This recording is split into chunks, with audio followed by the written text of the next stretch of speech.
Quiz me in biology, Brother Barnes.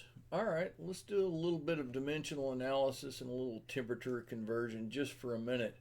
If 1 kilogram is equal to 2.2 pounds, how much does 10 kilogram weigh? Well, I put the given amount on the left, I put the desired unit on the right, and then for the bridge, I made sure that the unit that I want in the answer went on top. Again, kilograms went on the bottom, allows me to cancel this. 10 times 2.2 gives 22 pounds.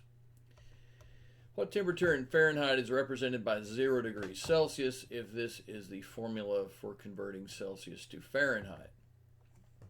I just substituted 0 for Celsius. 9/5 of 0 is 0. 0 plus 32, the answer is 32 degrees Fahrenheit. What Celsius temperature is represented by 32 degrees Fahrenheit? Here is the formula for Celsius.